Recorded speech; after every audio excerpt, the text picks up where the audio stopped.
GoChain is a blockchain-based protocol that focuses on sustainability and really solves a lot of the problems in the blockchain industry right now. With me, CEO Henry Inez, to explain GoChain. And I guess, Henry, I said that, as we have talked about this company, that it does solve a lot of the lingering issues with blockchain. So can you give me an overview, and then we'll get into the nitty-gritty of what GoChain is doing?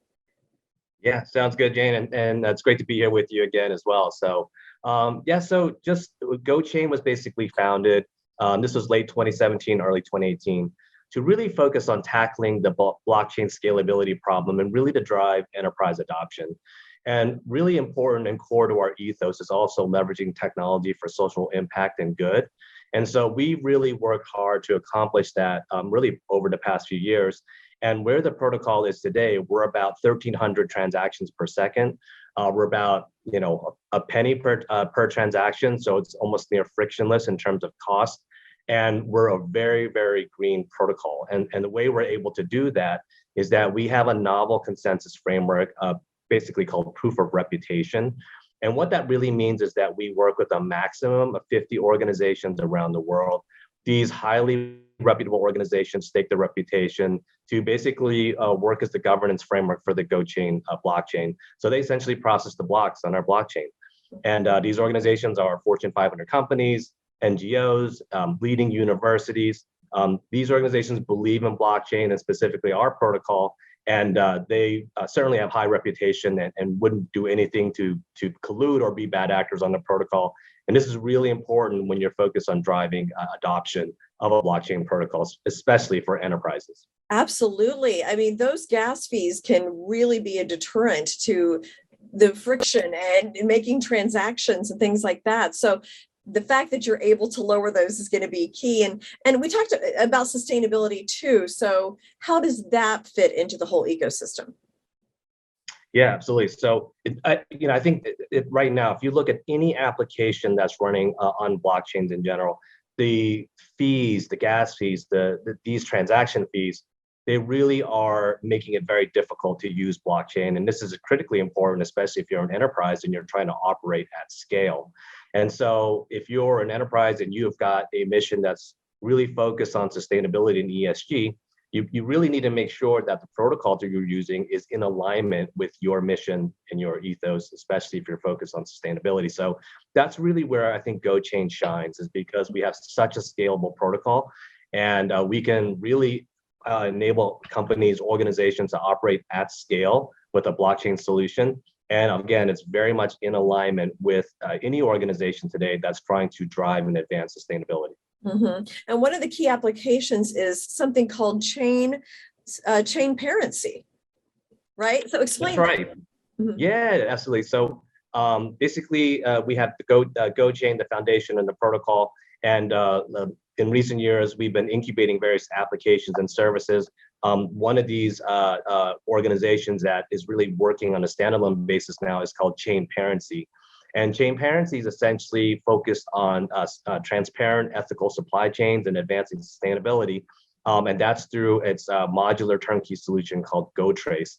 The GoTrace application is really a turnkey track and trace solution, and it runs of course, on the GoChain protocol. So the Chain Parency has been really busy. Obviously, we work very closely as an organization and really to support organizations, governments around the world that are looking to use blockchain to bring transparency to their supply chains. Mm-hmm. So this would be like, say there's a recall for spinach or something like that.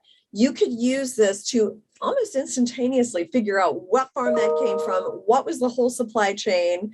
Am I understanding it correct, what the application would do? Exactly. So you have real-time traceability and auditability of critical tracking events, key data elements. So really these key chain of custody events that happen throughout a supply chain. It's really important if you're talking about, say, food security and food safety. In the event that there's a recall, you need to be able to quickly determine where the source of the problem may be. So that's one aspect. But certainly there's a question of authenticity, right? So we've got a terrible problem globally around products and the authenticity of these products. Sadly, there's a lot of food products, for example, out there that are either mislabeled or just general fraud when it comes to some of these products. So blockchain really helps to bring not only transparency to supply chains, but is really powerful for helping to ensure the authenticity of any product or good. Yeah, well, and I've often thought as I've learned more about blockchain and how it can work, that there's going to be a day that we're going to be like, I can't believe people lived without it, because we just trust that, the fish we're eating is what it says it is, and the diamond came from where it came from. So I think blockchain is going to solve a lot of those uncertainties that we have in life. Yeah, completely agree. And, I think we're at an age right now too, a juncture where if you're going to make a claim about anything, whatever the claim may be, you better be in a position where you can substantiate those claims. And where we are all now, we're working, looking very closely at these supply chains. Transparency is so important, the resiliency of these supply chains. So it's a concern for all of us as we're looking, at the different products that we want to buy at grocery stores or whatever it is. But you really need to substantiate these claims that you're making around these products. And if you're talking about, say, organic or fair trade or whatever claim you're making, I think all organizations need to be in a position to ensure and bring that confidence to the consumers. And so blockchain technology is really compelling for helping to do that. Yeah. Now, Henry, how would that work? Would there be like a QR code, say, on a product that I could look at and it would go, oh, this product was grown here, and then it was shipped to here, and then it arrived at this? I mean, would it tell me the whole basic chain of the product that I'm buying?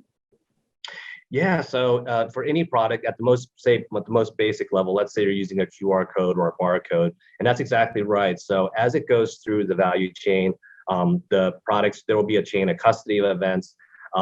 You'll have essentially a scan that will occur at the chain of custody. So you would have geo coordinates, timestamps, and other metadata that might be really important. But this creates all the granular, we call it sort of the breadcrumbs, right? So when you start looking at it from a macro level, you'll have precise journey maps of where these raw inputs or where these products came from, from origin all the way to, point of sale to the retail. So this is, an obvious use case when you're talking about, say, proteins or produce, these kind of things. But certainly consumer packaged goods, there's a whole spectrum of that, and across all sorts of industries, but all of that can be, granularly track and trace. Mm-hmm. Now, you mentioned something about authenticity, and so that makes me think of NFTs. How, you can apply this to NFTs as well, right? Yeah. So, again, I would say a really important part about the NFTs, and I think anybody that's in the space right now is struggling when you're looking at these gas fees and transaction fees. So we look at it obviously coming from a perspective of how can we responsibly mint NFTs. And so we can do that if you're minting NFTs on the GoChain protocol. So we've created the Zero Mint NFT marketplace, and it's designed just for that. So if you're a creator and you want to mint an NFT, you can go ahead and go to the Zero Mint marketplace and responsibly mint NFTs with a really low carbon footprint. So that's been kept us really actually very busy this year. Zero Mint launched this year, but beyond just art and collectibles, NFTs also have so many different applications. Even well into enterprise. And so we're already starting to see a lot of convergence between how we use this scalable, sustainable protocol with not only track and trace, but the use of NFTs in the enterprise space as well. So all this is happening, and it's really helping, I would say, organizations, enterprises to drive a digital transformation and innovation, but they're able to do it in a scalable and sustainable way. Yeah, fascinating stuff, Henry. I thank you. And it just feels like we're really learning more about this technology and how it's going to help us all live better, I feel like, in the future. So I'm always an optimist about it. Yeah, absolutely. Very exciting. Yeah, we see, timing is everything right now. And I think that where the industry is going, both enterprise, how they're starting to really embrace blockchain technology on so many different fronts. Just like you, Jane, I'm very optimistic and excited about where we are today in the space and where it's going to be in the future. So Henry, tell me about this big announcement that you had in the expo at Dubai. Yeah, so Jane, we can't go into all great details yet because we haven't actually officially put it out into a PR yet. But I will say that it is, from what our understanding is and how we've looked at the landscape, really the first of its kind. we are working very closely with a government in South America. And what we are doing is essentially reimagining and really transforming how the mining sector is going to be into the future. And that's all going to be done through the use of digital applications to include technologies such as blockchain and smart contracts. So it's really exciting. It's a very bold and really multi-year project, but it's really going to have cover a lot of fronts, ranging from blockchain-based registries, tokenized assets, to track and traceability through supply chain. So it's really exciting to see governments taking this leadership position, and we're going to be excited to provide all the details very soon. Okay, I'll look forward to that.